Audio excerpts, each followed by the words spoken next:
at the Global Investigative Journalism Conference, we asked some of the world's leading experts for their top tips when investigating stories. Techniques to investigate modern forms of slavery, its victims and those who profit, are essential skills. Hi, my name is Martha Mendoza. I'm a reporter with the Associated Press. I do investigative journalism. I'd like to share some tips about how best to cover human trafficking in supply chain journalism.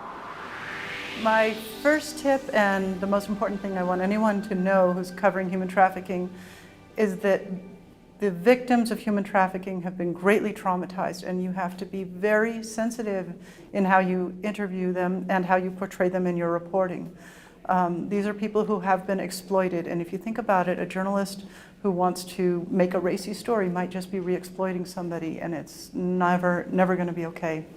Really specifically, you want to have somebody who has perhaps a social worker or a close friend be the first one to approach and make sure that it's okay for them to even speak with the journalist. So to ask the permission, don't go directly to them. If you can have somebody who they trust and know already, make that request.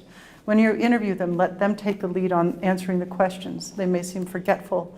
There may be things they don't want to talk about, and you have to be okay with them not wanting to talk about things and letting it go. Interview people first without any cameras, and if they're comfortable with cameras, then move on and use cameras, but not until they give their permission.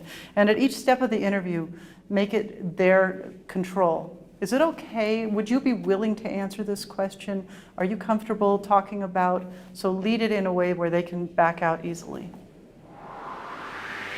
With children, you never show their pictures or their images. They don't have the maturity or the understanding to give a consent that they want their images used, and that could remain in the digital world for the rest of their lives. So if you interview children who are victims of human trafficking, don't use their images. You can go from eyes up, or just show their hands, or something else that's going to make it more clear that, that it is a child talking, but without giving away their identity. So the third point is about how to cover human trafficking. This is going to be finding victims and finding the sectors that they're working in. The way to go about this initially is probably work with relief organizations and shelters whose number one priority is to protect these people and help rehabilitate them. Get to know a number of shelters and relief groups and ask them if you can be introduced. And this is how you can learn about who's being victimized. Fourth, victims of human trafficking work for somebody. Somebody is making money off of their labor. And so when you're telling these stories, follow the money, find the receipts, find the bills of lading, follow it until you can hold somebody accountable for profiting off the labor, and follow it even further so that people who don't know that items they're purchasing perhaps came from a victim of human trafficking. And that's a way to have these stories make a much bigger impact.